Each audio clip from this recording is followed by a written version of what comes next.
have my man, Mr. Chad Justin, on today, and we have a great one. He's going to tell us about his amazing story about how he took adversity as an entrepreneur and prospered against all odds. We also have my girl, Miss Brittany, with us tonight. And you already know me, Mr. Brandon Gates, aka Not Your Average Agent. We got Steve behind the camera today, so you know it's gonna be a good quality, by the way. So without further ado, we got my man Chad. Man, what's going on? How's your day going, bro? It's going well. It's going well. I'm happy to be here on this Sunday. I appreciate you, bro. I appreciate it. So I met Chad a little while back. Shout out to my man Tori and T Enterprise. I was on an amazing panel. And I heard his story. I was like, man, we gotta get you on, bro. No, yeah. You know what I'm saying? So I appreciate you coming on. And then you being so young on top of that, bro. So you're representing young entrepreneurs in the city. So let's start from the beginning, man. Start from the beginning. Were you always an entrepreneur? Were you with that kid selling that candy outside, or were you, or something that you just gravitated to? It was more of which. It was some of the same. Like I had always a passion for, being an inventor, being a creator. I had seen those different examples. And that was something that I had, kind of dreamed or wanted to do. And yeah, I always had that entrepreneurship thoughts, this shoveling, the snow, how to buy this and buy that, get into jobs and stuff like that. And it kind of did some creativity through music and stuff, like hiring photographers, videographers and stuff like that. So you kind of learn in those sense, but I guess the first dream was really being an inventor, creator, things of that nature. Okay. Well, I'm sorry. What high school you go to? So I went to Villa and St. Joe's. Okay, that's what's up. Yes, sir. That's what's up. So okay, so we got high school, and then we transitioned to college. And college, I know we're talking about camera, but I know you went to school for a certain thing. How did that go? So I went to school for biomedical engineering, and it was kind of funny because that first semester I got like a B- in a class that I needed a B+ in to like get into the school officially and go to the school. So like after that was kind of my transition of like, man, I guess can't be a engineer or inventor or whatever, because I had to switch majors because I couldn't reach that requirement at the time. And I actually transferred into economics. And kind of in that process is when I learned more of the fundamentals of business. I learned about stocks for the first time. Okay. And in doing that, kind of getting into the groove of that, trying to save money, investing, things like this. Alternatively, you end up learning about companies and businesses. It took me the time, like, dang, I'm investing in all these companies. Hey, what do they actually sell? And that's like for real. Wow. Like, and then it kind of stumbled me across to the different industries. There's tech. And then there's also retail. Nike has a stock, and Adidas has a stock. So I stumbled across Reeboks, different brands. I'm like, man, Reebok, Right. Then I found out Reeboks actually makes $4 billion a year. I get to the last time I see somebody with Reeboks on, so they're still making money out here. Okay, all right. But that's what happens when you have international business. There's markets all over. Come on, so I'm sorry. Let me hit that one time. Yeah. Because we just think in America, we see around Instagram and see what's in front of us and whatnot. But you're right. International distribution means that you're all over the world. You get money in China, India, Great Britain, America, South America. That's so it opened my mind to what innovative products can do. And then I studied these same industries and brands and what makes a brand a brand. How did these brands get to this different point?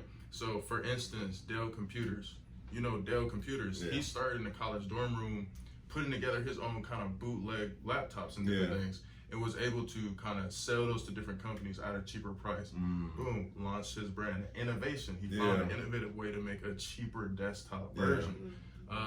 Nike, what did they do? Adidas was actually the biggest producer of shoes, cleats, different things, but Phil Knight, the creator of Nike, he actually ran track, University of Oregon. So he was looking for an athletic type shoe.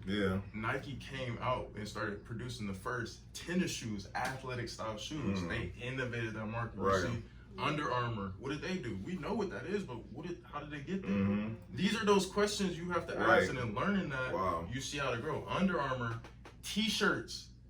We were all wearing t-shirts. Football practice, you were just wearing a regular t-shirt. Under Armour was like, man, we should make an athletic style t-shirt. Boom, Under Armour thermal t-shirt. Remember when that was the way? So boom, finding those key industries and innovating that is how you become. So that kind of inspired my journey. I'm like, man, I'm saving money to invest in some stocks. Wait a minute, let me use my experiences and different things and create like that innovative product. So kind of how my journey and my business chat, Justin, and the Wear Pack are kind of patent pending innovative bag.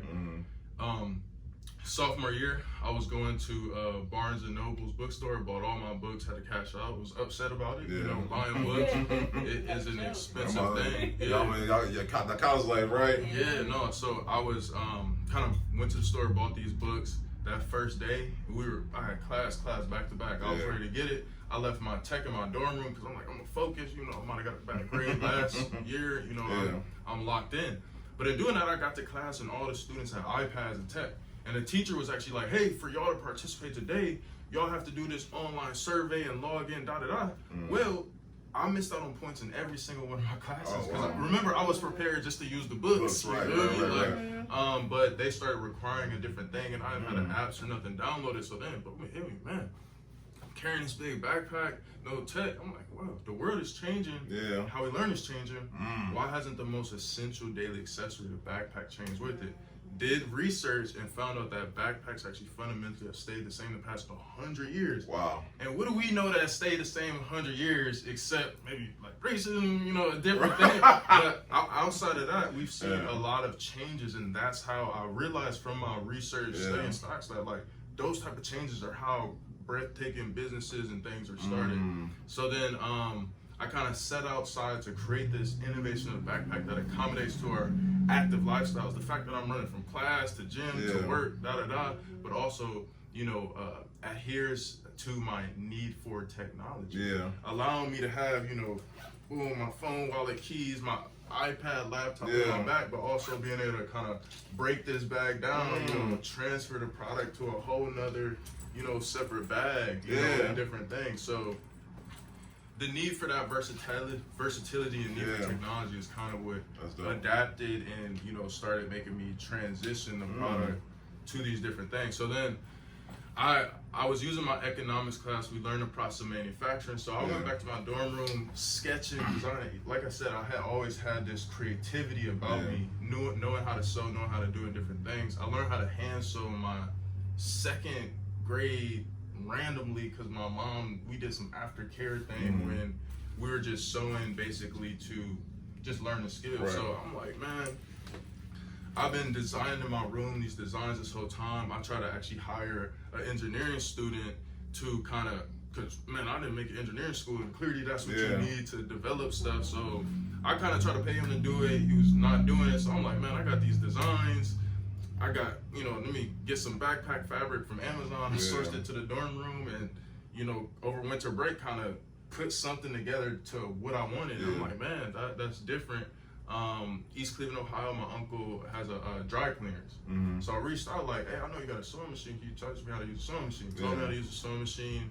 I used my campus job to kind of purchase my own first sewing machine when I got back to school.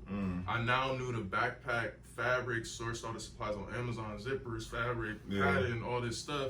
Back to the dorm room, we learned the process of manufacturing, just how so basically everything is put together in systems. So even this computer, it's at an assembly line where regular people are just putting one part into the thing.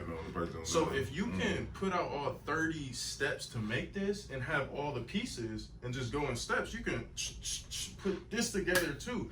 So I transferred that and built the whole system around creating my bags and products.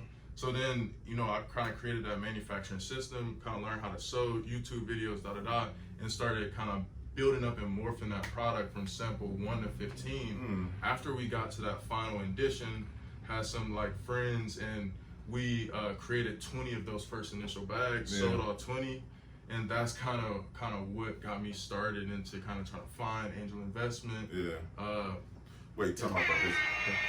You unpack so much. Like I want them to understand what you said. You said if what I got from just that portion right there, bro, your ability to pivot. You know what I'm saying? No matter the circumstance, you like, all right, no longer classes. All right, I'll pivot here. All right, stocks. Okay, I'm gonna learn about the niching down to find making a product that's gonna be versatile but still serve a need. Pivot. You know what I'm saying? Can't do it this way. Pivot. Like that's I want. You hit that one time. You know what I'm saying? You can't be pivoting, bro. Well, no. I mean, but that's how you navigate through adversity, even in our states. You know what I'm saying? Like, I didn't let oh snap, I don't got this to get that. Man, I got the job. There was this discount on Amazon, and we made it happen. You know, so you can't really let those obstacles or I don't got the product development budget to get this done. Well, I took patience, said, hey, let me learn these skills, and then put it together. But that shaped the scale of my business, and learning those skills. That kind of was showing me, oh snap. It just took me 2 weeks to sew all 20 of these bags. And then she said, we need a wholesale manufacturer. That's kind of got me hip. And then it's kind of funny. I use the power of the internet to source my own overseas manufacturers and things of that nature. Because you know how to Google stuff. You can kind of talk and then they fill it up. So no, that's really how it happened. So man, it's just because I know a lot of people who start off with their brands, or they start off with trying to find the right fabric. Like they always talk about the same thing when they first initially started off. They either got a fabric that either shrunk or wasn't of great quality. And like I said, did you find yourself having to deal with that same issue? Yeah, so I would say in initial product development, I was able to knock out a lot of those kinks. But what I'll get into now is after I was able to get a small level of funding, angel investment. So this is the key that for, entrepreneurs, this is where we struggle with. We got the idea, we got something together, but how to get funding to order that wholesale units. Because when you're working on a manufacturer, and there's another thing people don't talk about, minimum purchase quantities, meaning that you can't just purchase 5 or Right. And before they start letting you purchase samples and stuff like that, you got to show a track record and things of that nature. So you have to be willing to wholesale purchase. So these are another one of those, things that need to be discussed and, going through. So with that angel investment, and I'll talk about this, I used all of that money to purchase 2,000 units. 200 bags, those first 200 bags of that initial design. What did I forget? Marketing, operations costs, packaging. Just one of those initial steps. So when I got those 200 bags, I'm pushing, selling, doing all these things, and consequently, we got 200 levels of feedback. Hey, this is great. This is cool, but it's not adjustable in the front end. I'm actually a girl, so I can't even, I didn't think about that designing for myself. And then also oh, you said this is the innovation of the backpack. I see how it's 2 bags in one, but you don't got water bottle holders on it. Oh, snap. Simple stuff. So what I like to say about that is I took all the advice from all 200 of our customers and used that to improve the product. I'm sorry. So that one time. Okay, talking about, because your story, more and more I hear about it inspires me, because some people will see the vision for something and get the feedback and be like, I want to stick to my vision because I believe in what I believe, right? Versus using the actual constructive criticism to actually make a improvement upon their product at all. No, I want to be and we'll see as we talk. I want to be successful. I want to be the thing. So if I can't take feedback from the people, they bought the bag. Right. You feel me? So I'm gonna listen to those things and kind of how I hear these different pieces, boom, boom, boom, boom. That's what I used I took all 200 of those people's feedback, the top feedbacks, to remake the best product. Like I said, we sold 200 of those. We've sold 2,000 of these. Because customers are right. And the last piece I wrote back into is a part of that creativity, especially in our community. One of the biggest things is owning that creativity. So I've submitted a design patent, a utility provisional patent, along with 3 trademarks. The name WearPack, I came up with that. I own that. The name WearPack. Thank you, man. I'm about to say. That's what was fascinating for me, because I've seen another interview of yours, and I was like, wow, you actually took the time to not only, invent a product that's going to change the scale of the world, but he took it and he patented and trademarked it. Not a lot of people will go to that extent to make sure no one else can duplicate what you've been able to do. No, that was one of the key things that I was always big on, because in my economics background, we learned about patents, trademarks, and stuff. So I'm like, man, if I'm gonna do this, I have to do that. And even a story with that, networking, boom, boom, was able to find an IP attorney that heard my story as a student and was willing to help me at a considerable discount to put this stuff in. So I got a question. You know what I'm saying? So I didn't even have the opportunity, but it's just what you slowly hear about my story is I just had to take the steps, and the blessings were provided. No, that's seriously. Good. That's good. But as we continue on, even with this, it's you gotta be all in. I got a question, because I know my kids not here. She don't know what trademark and patent is, so you gotta make sure to break it down. Oh yeah, for sure. You know what I'm saying? Because some people watching like, what does it mean to patent and trademark? Yeah, so a patent is intellectual property, meaning it's how you own a resource. Okay, so you create a innovative thing, an innovative product. When you patent it, it's protection over your concept or idea. So we've all played the game Monopoly, right? Right. It's the same thing. So when you own a resource, whenever they want it, they gotta come to me to get it. I have the monopoly over this. That's why people pay money to get them. That's what they don't tell you. Man, they're so expensive. Don't even do it.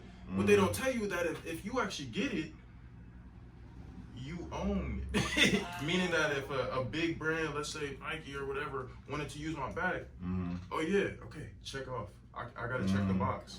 Yeah, no, you know what I'm saying? I gotta check the box on that. Yeah. You get licensing royalties on that. So it's the same. So owning your creativity is as, as I would say, minorities that don't always have resources. We don't got no gold mines. We don't got no emerald mines or things of that nature. But if you can create a patent pending product that sells, well, that's your goal. Yeah, that's good. That's how I really viewed it. That's your goal. And then, so patents are for physical products with utility-based use. So I have a design patent on this. It's designed based on the look of an overall product. That's the design patent. A utility patent is based on the function, meaning that the fact that this bag can transfer into 6 different uses, the function of that. The fact that the laptop MacBook can search the internet and also move and process at this speed and have this type of look and design. This is why you look at a Dell desktop, it don't look like this, right? Right. Because they have a design patent over the look of a MacBook. Okay. Right? Yeah. That's property. That's true. So then y'all got this right. The last piece, trademarking, it goes for your brand name, your symbols. So your brand name, your symbols, your words, that's what you're trademarking. So my logo, my brand name, I own those trademarks as well. The wear pack, the name that I came up for this innovation of the backpack, I trademarked that as well. Okay. So basically owning those different fundamental ideas and designs that you come builds the value of your brand. Just because I know you've seen all the different things. People like, oh, I came up with that, and even Little Baby before the 4PF chains and stuff. Walmart was selling them. He didn't trademark it. Yeah. Yeah, I mean, and it's stuff that people won't tell you and stuff, but that is the truth. No, absolutely, and like I remember growing up, my mom told me that growing up about how what's the poor man's way to pass on is to mail it to yourself, and then no envelope or whatnot. Yeah, some type of stuff like that. It's a couple different ways you can get about it. At the end of the day, it comes into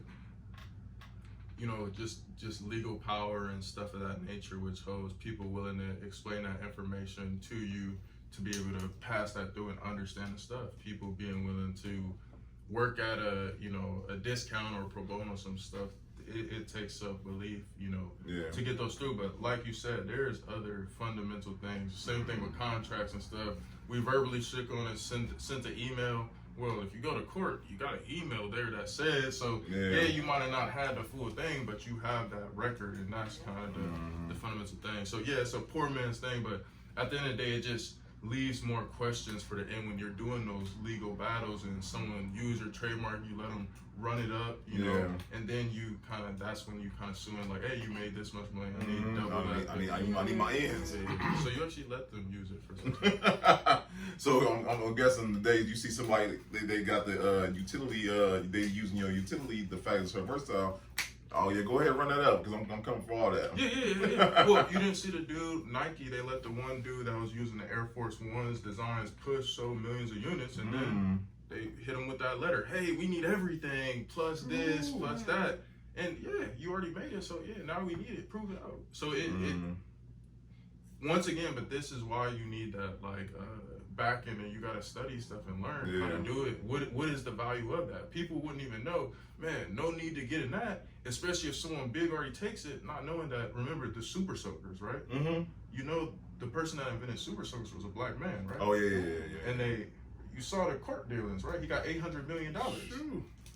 You gotta study like he got a check for it was $750 million, but Super Soakers had to pay him because he invented it. Yeah. Mm-hmm. So I wanted to give you, you know what I'm saying, your flowers now, because you have the foresight. Most people, like I said, they know LLC, they know certain things when it comes to, but I don't think too many of us know about the importance of having those patents in place. Yeah. You know what I'm saying? So that's what's up, man. And once again, I know me and you, we talk quite a bit off camera, but I know this is only one portion of your story, and then we got into the next portion. This is postgraduate in school. Yeah. So that was like the obstacles, postgraduate in school. With that, so this new rendition of the bag, we saw the first 200 units, got the feedback. Then the kind of end of my junior year, is when I revamped and made the new bag, re-updated it, and that's what we kind of went on to sell 500 units post graduation. But then it was kind of the thing, like, man, I did all this stuff in college, I got all this, but like, that's kind of when we run into a lot of those socioeconomic things just from our community. What you kind of need in some cases to take things to the next level, because that's the biggest thing. How to create a company that's making a couple $100,000 or $1 million. That's right, because you need something to pay your bills, and that's where we kind of miss. There's a few ways to go about it. Yeah. Either you got somebody that, hey, I got this great idea, and somebody can write you $100,000 check, so now you got a salary, you got enough to buy inventory and all this, and at least try to make it happen. Right. And at the end of the day, if you're starting with 100,000, you're more than likely, if you just try to do it good, you might make at least break even at the end of the year. Yeah. Meaning that you have a company that just generated $100,000, meaning that now you're bankable. But if you're not starting at already $100,000 in the bank, it's going to be a little more difficult to be bankable, right? So that was kind of the issue that I was in. I had this patent pending product, but because I didn't have necessarily the research to get that big type of capital, I had to figure a way to, one, make my business attractive, get my brand out there. I don't know nobody. I wasn't know nobody. You know what I'm saying? Yeah. You barely found me off some stuff, even though once you heard, you're like, man, why isn't this? Hey, that's what happens when you don't know nobody and nobody, you know what I'm saying? So once again, just a real life thing that we have to deal with in real life. I didn't play no sports in real life, this is, so kind of with that being said, how to make that transition. So I'm like, okay, internal selling. Like I said, I read the book on Ralph Lauren and how he sold 1,000 ties to a law firm, and that wholesale deal, somebody buying 1,000 ties at one time, is what kind of set up and catapulted his business. Because here I'm at, can't even buy inventory to sell another 500 bags. You get what I'm saying? That seemed a magical thing. My first on-site was like, ooh, I could get universities, because they're the biggest purchasers of bags, to buy these for their alumni and different things. So that was the first step. So I was like, I'm gonna make that happen, because that's something that anyone can see and know that can, you know what I'm saying? So then I reached out to my school. They said no. I thought they'd be the first one online. No. Wow. That's what people don't realize. I reached out to 250 schools. North Carolina A&T and North Carolina was the first school to say, oh no, that's dope. Yeah. We messed with it. Can you make a clear one? So they actually said, we had a clear bag policy. So we already like the bag, but if you can make it clear, we'll for sure get them. Yeah. So what did I do? I drove down. 10-hour trip, you know what I'm saying, just to present. This was my only opportunity. So I drove down there and presented them, and they were like, man, okay, we'll give you a shot. These are all the steps. You got to get a license to be able to use our logo. You got to do. I didn't know nothing about that. Wow. But then in doing that, I got my first licensing deal, learned the process of getting a university license, all the fundamentals to that, became an official vendor, and then we closed our first official deal with the university before graduate. So you got what I'm saying? So that showed me, boom, boom, boom, And then after that, well, before I graduated, I got the Ohio State license, because I'm a student, already got one school deal, boom, that happened, and then we grew past that. But I would say one of the biggest things about that, it's a lot of upfront costs. With that, you got to front some orders and different things to get in those channels. So I took it a step further. I didn't give up there. There has to be an even more simpler way to hit it B2B. Oh, Ralph Lauren, he sold it to a law firm. This was a university. Yeah, it works in some context, but let me hit up a corporation, a corporate company that does swag gear, corporate gifting. So then, boom, hit that channel. ease your acquisition costs. They pay up front. Boom, boom, boom. Okay, this might be a business I can build. And even though I wouldn't have I have a great product that obviously could do good in front of TVs and stuff, but I don't got that opportunity. That's not gonna stop me. Yeah. Oh. That wasn't gonna stop me. So I built a 6-figure business, B2B. No hype, but yeah. I'm sorry. We but get that one time. no. So like those are kind of things I'll say with that perseverance and different things. And then we stumbled onto the fraternity Divine Nine, the Q license. We're about to have a big release with Sigma Gamma Rho sorority that they're nationally promoting. So once again, I don't got the money for inventory. You might have to cut that part out. But what I'm saying is me uploading it on the site, me doing the thing, they're gonna have their national organization push it. So now they're driving everything to me. That's direct to consumer. Yeah, I already said we already got our B2B on lock. Yeah. Hired a head of sales. He got a different complexion. But I saw the return on those deals go from 40% to 95%. Wow. Hey, I don't know. I just know that works. So I'm gonna keep doing the work. You know what I'm saying? Like, wow. That's kind of my thing. Like this is something that I really have passion on. I believe we have an innovative product that can be a minority black-owned Nike, big, huge brand with a commodity-based product. And I believe that I just have those intrinsics to kind of make that happen. I'm willing to persevere and kind of grind and have seen the various opportunities to, kind of get these things done. Even our most recent angel investor that I randomly met this guy after pitching all these different places that should have given us an opportunity based on but that's why you can't be entitled to anything, because what you got to realize is a lot of people in some cases just want to see you fail. Hey, listen, that's the issue when you're young, educated, and look like this. They be like, well, he's already educated, so he clearly got other opportunities. They don't know I was on school on scholarship. So man, we don't even gotta, this or that, or he's already doing too much. He don't need nothing, Consequently, our angel investing that really took us after we were trying to fund orders to get into districts and stuff was from a non-minority. Interesting, right? Wow. Interesting, right? Yeah. So sometimes when you get in these places, even though you might want to do stuff fully this way, there might just be no opportunities. Yeah. So to get to that point to even be able to support the community, you gotta work with others. Yeah. That's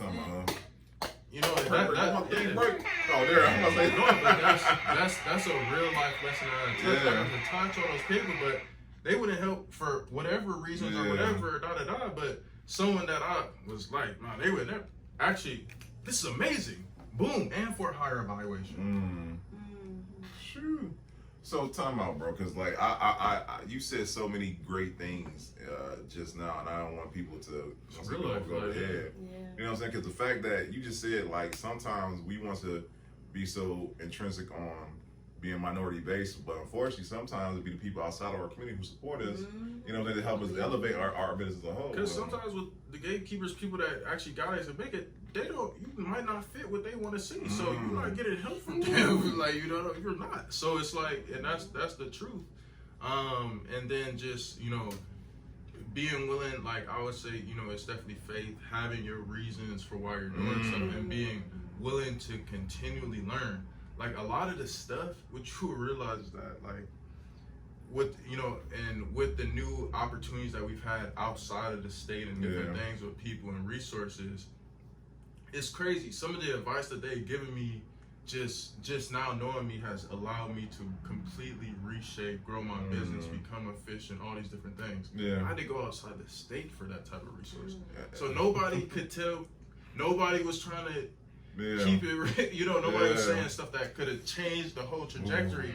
I had to literally want it so bad that I had to go somewhere else to get that type of knowledge. You feel me?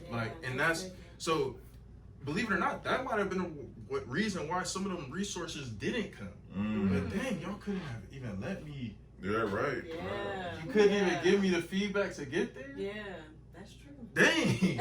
Right? So that's kind of how I look. But hey, I'm going to be different in my stuff. Yeah. Like that, I'm not. I'm actually going to give people the help, whether I want to do this or not. I'm going to give them the insights to get to where they need to be. Because here's the thing, and I would not quoting Steve Harvey or anything. Like, listen, if somebody wants to help you, they will help you. Yeah. Okay? No questions asked. No, listen, no questions asked. And it's tough sometimes, but that's what you just have to recognize in everything. I got people that work for Chad Justin now that, no offense, could be doing other stuff. They just mess with what we doing and want to help and want to support. That's good, bro. For real. Like, for real. So at this point, and even the other people that have helped us, supported us, these are people that wanted to do this just to do it. Like, you know what I'm saying? So those are kind of like the thought processes behind like your journey and how you do stuff and how you got to keep pushing, because in that pursuit to kind of get to that point or make stuff happen, like you learn various valuable lessons in that. And it's on you to be able to take those step backs, reflect on what you got. If something didn't even work out, because some of the best advice might hurt your feelings. But sometimes you gotta be in a humble enough place to even receive that. So that's why I don't, even based on the different opportunities, why I don't really let that stuff affect me or anything, because perhaps I needed to keep grinding to be able to even on the spot to be able to take the reflective stuff. So I think everything just works hand in hand. So that's like, those are kind of the fundamentals to kind of this part of the journey now. And now we're just in that scaling phase.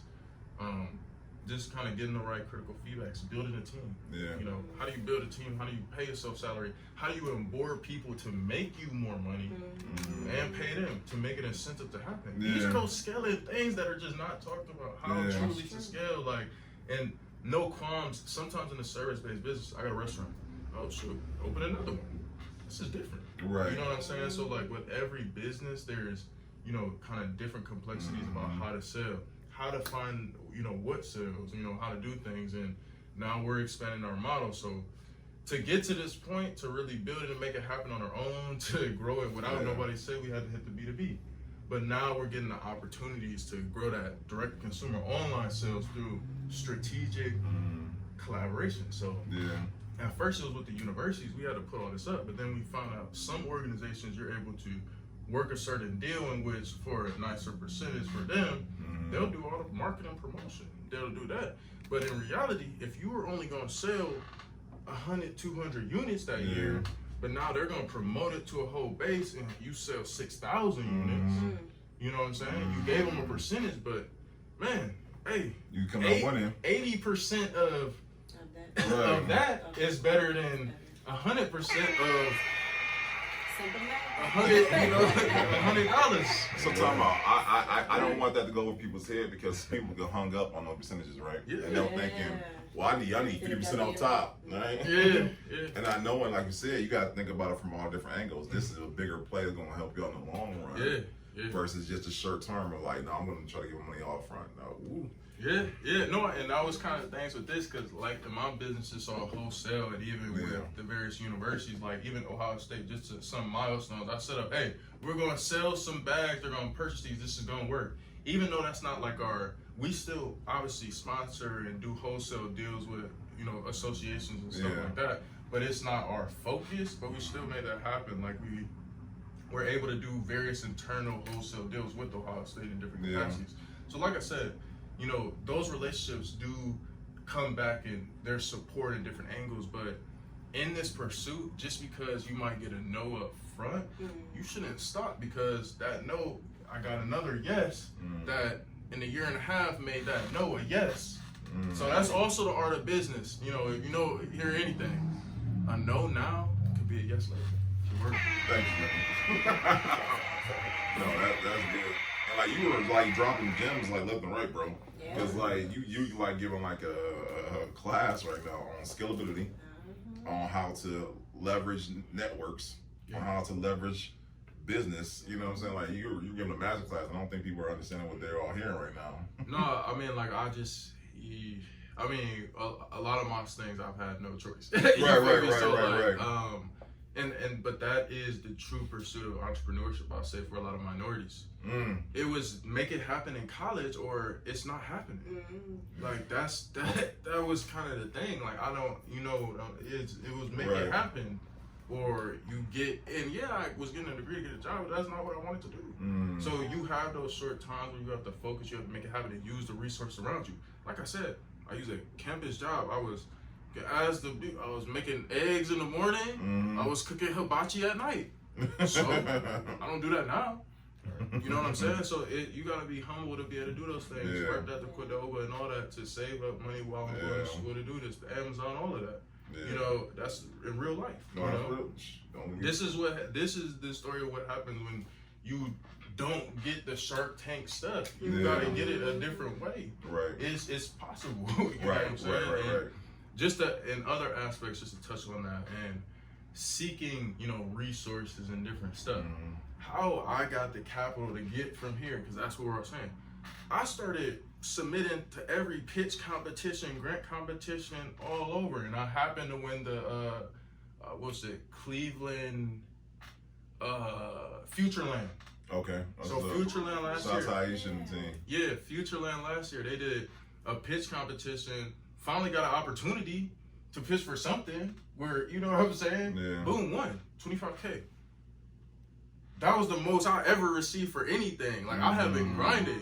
That set us on a whole nother trajectory. Gave me some time. Got to, buy some actual inventory. I didn't even get a chance. I had no resources. That's like the 100K was from wholesale orders, selling it. I won 100. Boom. Using that to run the company and pay bills. Like it was none of it. So that's kind of what I'm saying, and that's why I wanted to add that point, because you do need growth capital. You need capital. That's why there's banks. That's why there are investment bankers. Just because a lot of minorities aren't getting it doesn't mean that we don't still need capital to do it. Yeah. We just don't have the access. Right.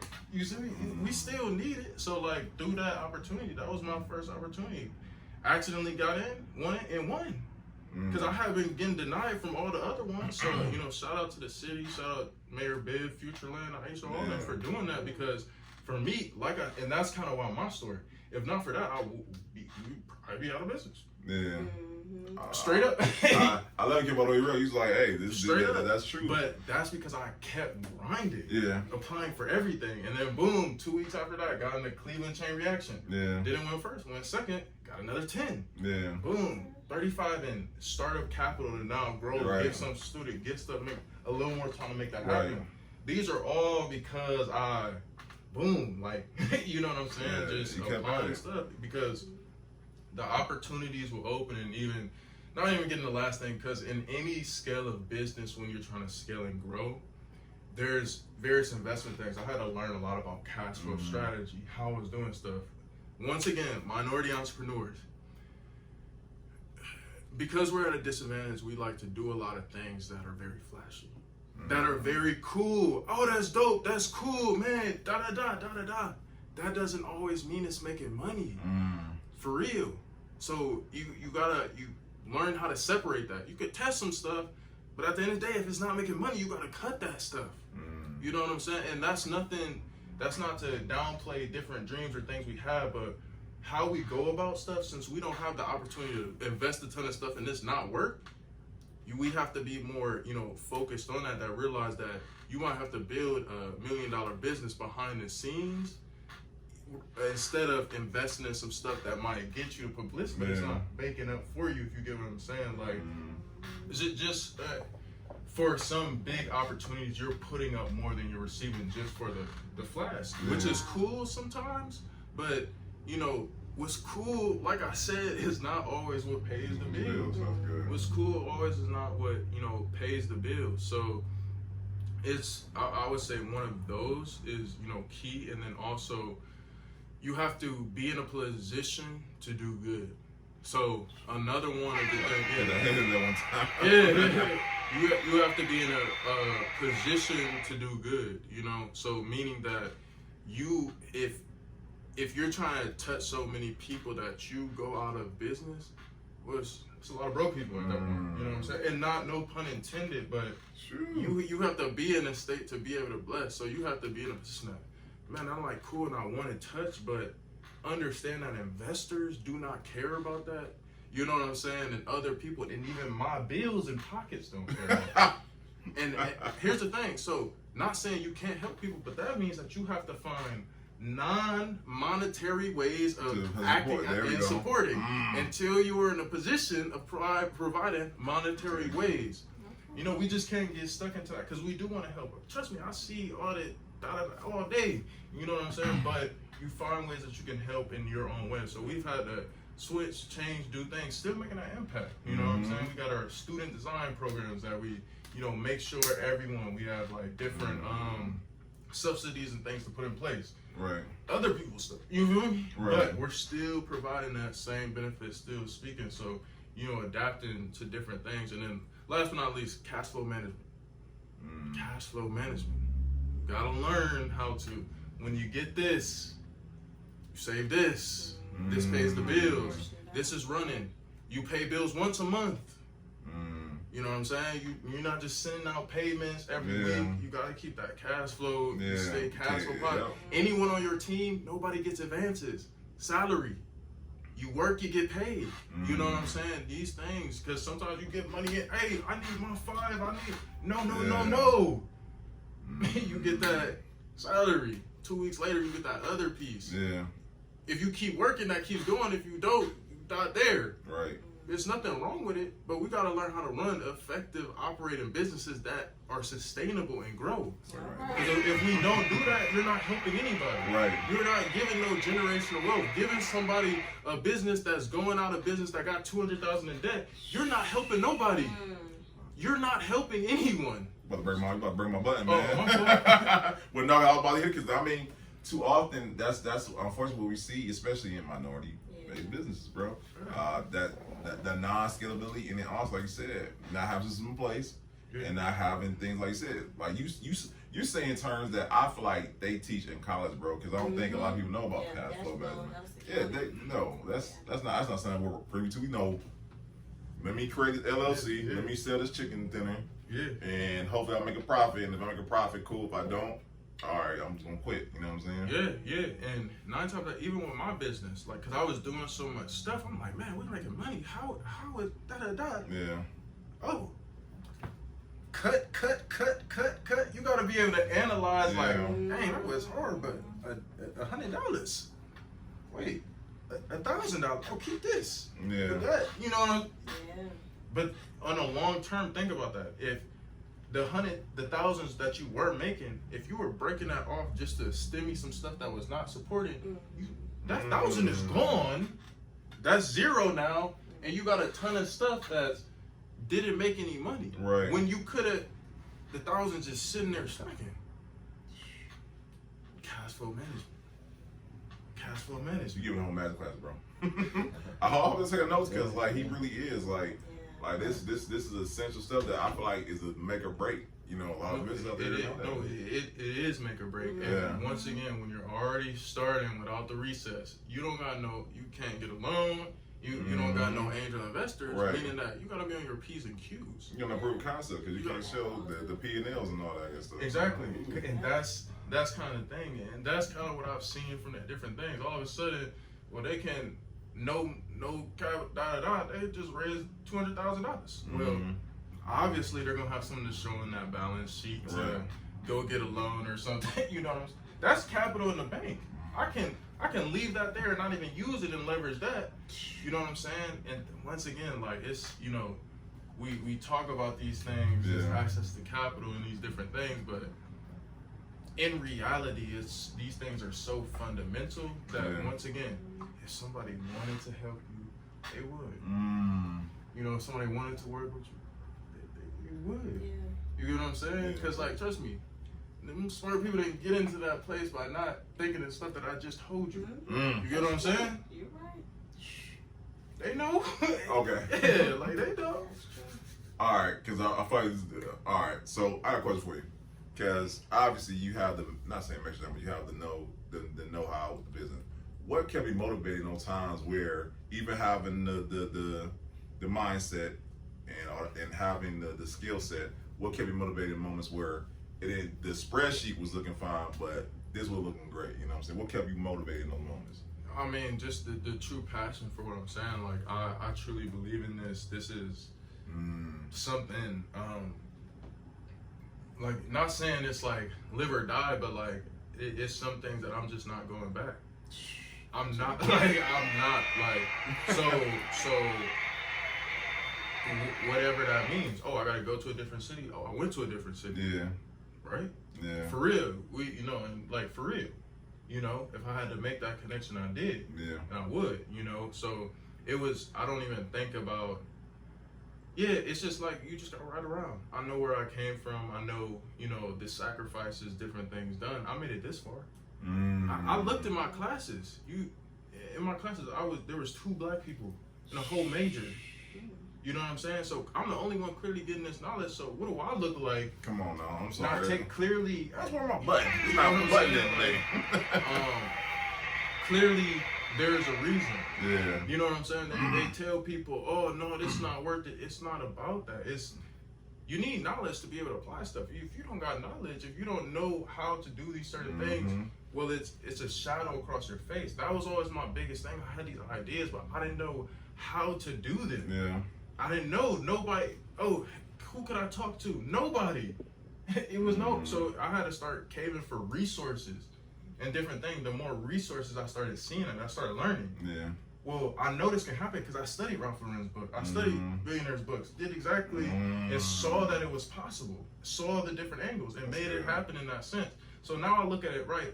If I can close a 10,000 deal that week and do this, if I can do it once, I can do it again and again. So like that's just fundamentals of just perseverance, faith. If I did it one time, I can do it clearly again. I gotta keep hustling. You know what I'm saying? Stop making mistakes. And even you put those thought processes out there and make it happen. If you need to meet something, maybe you need to send some more DMs. Maybe you need to send some more emails, bro. Okay, I'll take a note on the DMs, man. Send some more emails. Maybe you might have to go join some more networking sessions and go out. Good.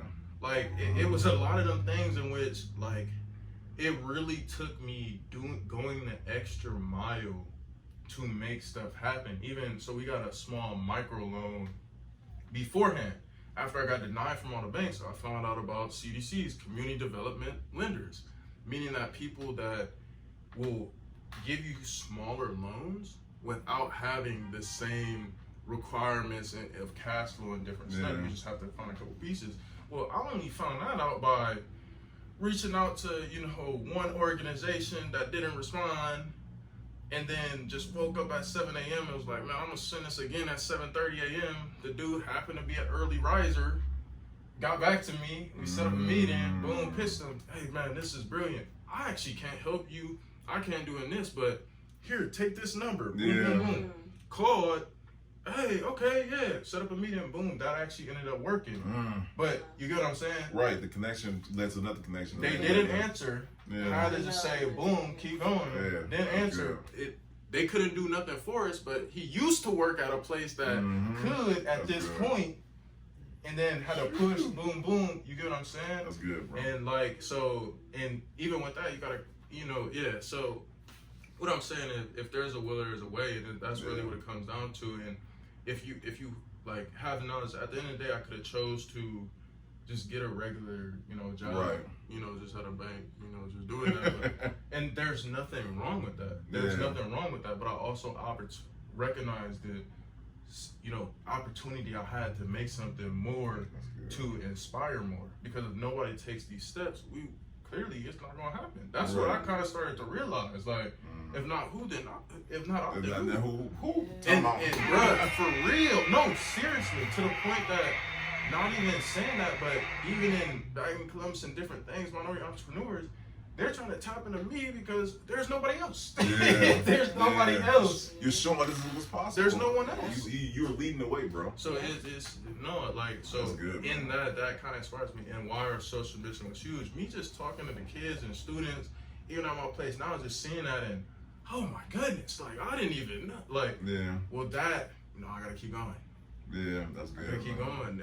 Really interacting and connecting with the youth, interacting in just various circumstances, has helped prepare me and propel me and keep me going. Cause like that's the kind of footprint that we're making. You know what I'm saying? And amongst especially our generation, I would always say, you know, minorities, different things, our biggest resources are creativity.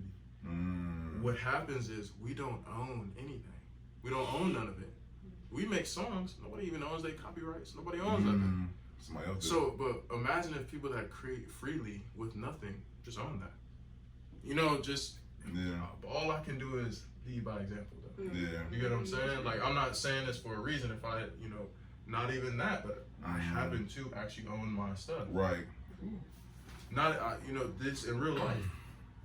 And I want the audience to know, like, at 24 years old, bro, you're only just getting started. You know, so how long you been in your business so far? So yeah, it's like 4 years. I started my sophomore year. So wow. School, yeah. No, that's good, bro.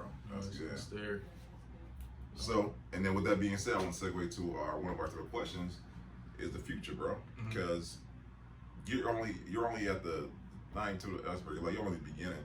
What does the future hold for WearPack and? So yeah, I mean, the future of the WearPack is, like I said, I want to take market share in the industry.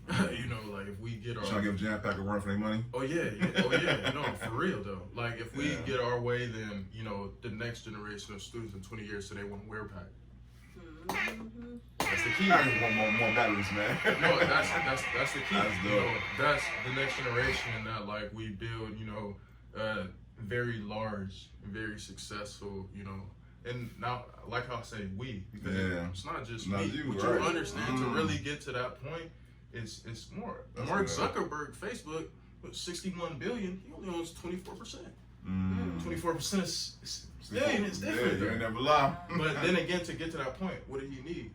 You need people to build that, you know, puzzle. So like in my mind, I said we, you know, will be able to have like in Cleveland. That's my goal. Even like I told you, with the other opportunities to come, we have our own, you know, Fortune 500 huge minority-owned brand, which I think is possible.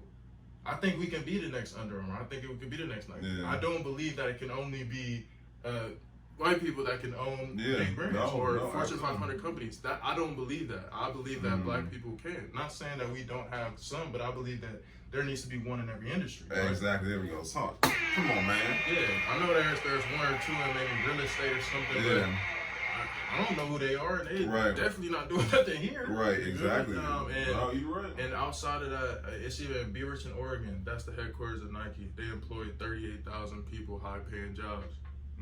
How many of those are black minorities? That's real. That's a real question.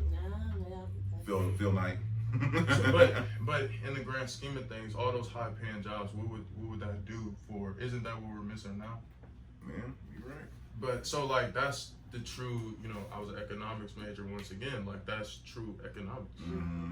Provide 30,000 jobs, well, people need money. Right. I mean, so like, that's why they say like, you know, business and stuff is truly the driver of various changes, because when reflected, if people do put their, you know, businesses or corporations here, it changes the whole, you know, dynamic. Even if you have a business of that scale, not Nike, but or Under Armour, you know, 30,000 employees, 50% are black, you're doing, you know, it's a different, you know, 30%.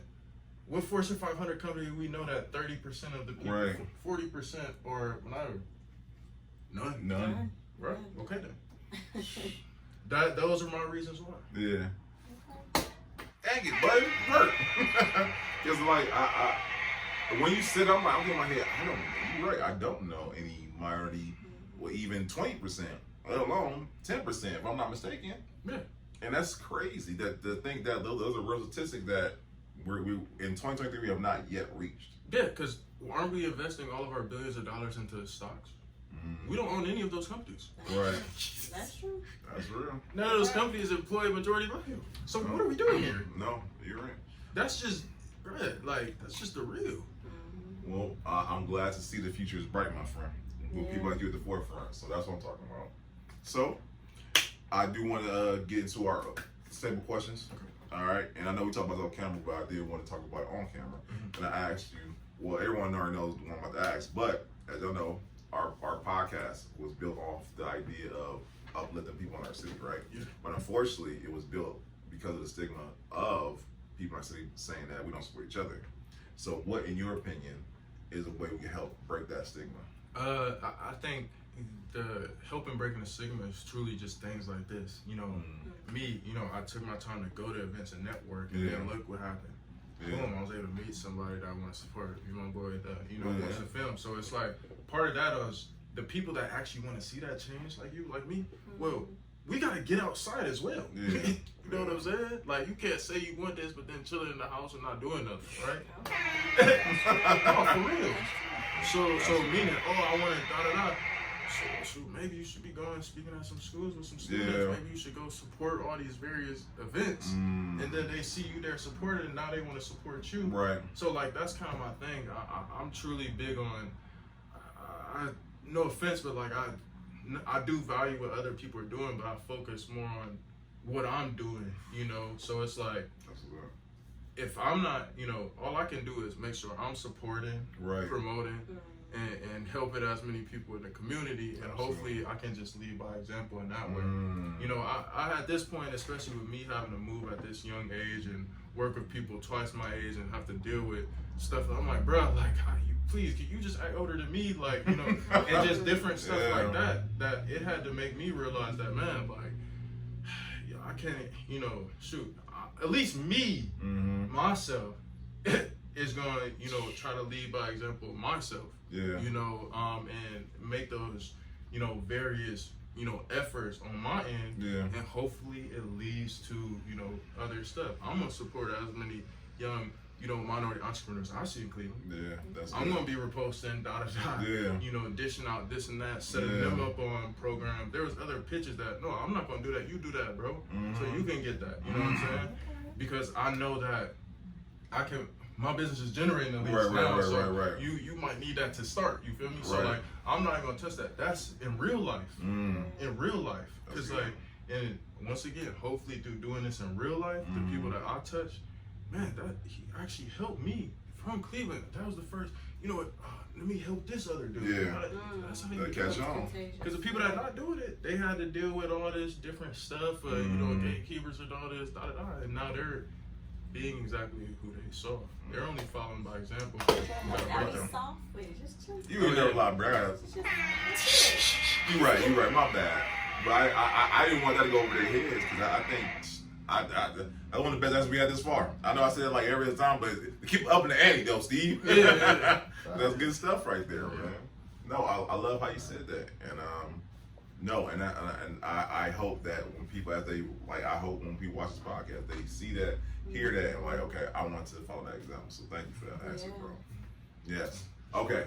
And this is one of my favorite questions, the legacy question. And like I tell everybody, I asked the question because I remember watching a Nipsey Hussle interview he did, and they asked him what his legacy would be, and unfortunately, we all know he passed away.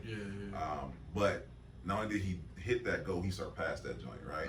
And I want to be able to look back at the episode and say, man, Chad did that joint right there, man. You know what I'm saying? So what do you want legacy be for you, the individual, and then for your business as a whole? I mean, like, obviously, for me as an individual, I just truly want to kind of grow and reach that level of, you know, success that I see it. Like I said, I, you know, set goals of wanting to be, you know, create, you know, minority that actually created a product that's multi-million dollar level, because that needs to be showcased and happen just on me personal level, and then like obviously establishing that like generational line of wealth to, you know, offspring, hopefully that look like me. You know, I've always been big on that. Like, I want, you know, my kids to look like me in various capacities. But not only that, on a business level, you know, like I said, establishing a minority-owned Fortune 500 company. You know, if that's, you know, that's my goal. That's my vision for Chad Justin in Cleveland. Whether the, you know, the power support me to do that, it's gonna happen. You know, I want it to be here, and we're already getting outside investment, you know, outside of the, you know, state to make that happen. You know, so that's what I'm looking to do. Well, bro, I know it's already gonna happen. I already see it. You know what I'm saying? So that goes without question and whatnot. So I appreciate that. And then this is, I feel like, the most important of the whole podcast, because I feel like the mark of any great podcast or interview is a person to be able to watch it. I know someone's watching, a young man, young lady watching right now, and they're thinking, I want to start my own brand. No. Oh. But you know what I'm saying? They're gonna rewatch it though. You know what I mean? Seriously. Yeah. Seriously. They're gonna watch it and they're gonna say, I'm inspired by what Chad did. So my question to you, what are 3 things you want someone watching this to take away from the interview tonight? 3 things I want to watch is that, you know, you do have purpose and you do have value.